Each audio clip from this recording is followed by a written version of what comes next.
ilifanya kikao chake cha kawaida cha tarehe 21 Aprili 2026 kwenye ukumbi wa halmashauri na kujadili taarifa za utekelezaji wa idara ya afya, elimu sekondari, elimu ya awali na msingi, maendeleo ya jamii na kitengo cha michezo, sanaa na utamaduni kwa kipindi cha Januari hadi Machi 2026 ya afya kwa utendaji mzuri wa kazi na kuishauri kuwa iendelee kufanya jitihada ya kuboresha utoaji wa huduma za afya kwa jamii, hususani kwa wakina mama wajawazito, kukamilisha ujenzi wa zahanati, vituo vya afya na nyumba za kuishi watoa huduma za afya, usambazaji wa vyandarua na kufanya uhamasishaji kuhusu upimaji wa afya pamoja na kutoa elimu kuhusu bima ya afya kwa wote, kwa viongozi na jamii kwa ujumla.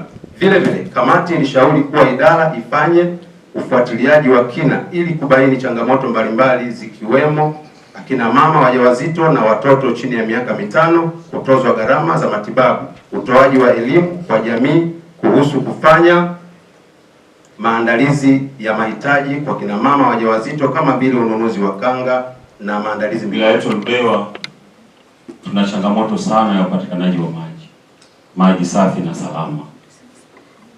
Hii changamoto ipo kila kona ya halmashauri yetu.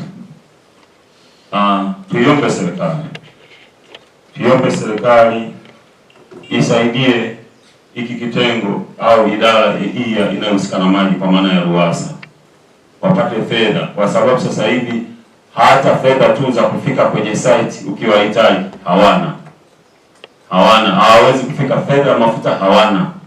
Hali imekuwa mbaya kwenye hii idara nani ya RUWASA. Kwa hiyo Mheshimiwa Mwenyekiti, ni kuombe serikali niombe, iko hapa, mkuu wa wilaya yupo, tuone uwezekano wa kutatua changamoto ya maji kwenye wilaya yetu ya Ludewa. Hasa kwenye kata yetu ya Milo pia tuna changamoto. Mheshimiwa Mwenyekiti, kata yangu ya Milo ipo mlimani, maji hapo pondeni. Kwa hiyo maji inakuwa changamoto kubwa sana.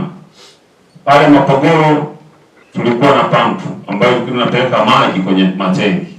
Ile pampu iliharibika. RUWASA hawana uwezo kabisa kutengeneza ile pampu. Hali imekuwa mbaya. Kwa hiyo sasa hivi kidogo kumetulia kwa sababu mvua zinanyesha. Mheshimiwa Mwenyekiti, tunaenda kwenye kiangazi, tutapata shida sana kwenye halmashauri yetu. Hali ni mbaya, kwa ikumbukwe maji ndo kila kitu kwenye jamii. Ilipangwa kutekelezwa katika vijiji 10 kwa eneo la Ludewa mjini linalosimamiwa na mamlaka ya maji ya Ludewa mjini LUDUWASA.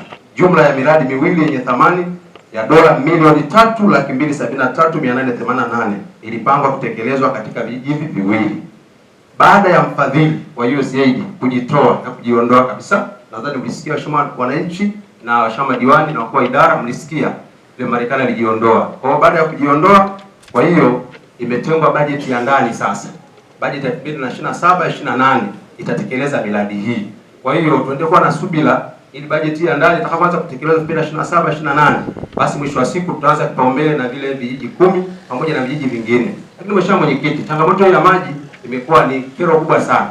Baadhi ya vijiji sasa hivi wamechukua miradi, wanachangishana fedha kwa ajili ya kuweza kununua miundombinu ili kufikisha maji na mingine kuboresha ile miundombinu. Kwa hiyo tunategemea bajeti kama itasimamiwa vizuri, basi mwisho wa siku tutakwenda kupunguza adha hii. Kimsingi kujiondoa kwa wafadhili na wahisani ndio imesababisha changamoto na adha kubwa kwenye vijiji hivi vya wananchi, na tukijua kabisa maji ndio uhai, maji ni kila kitu. Mheshimiwa Mwenyekiti, naomba kuwasilisha hoja ya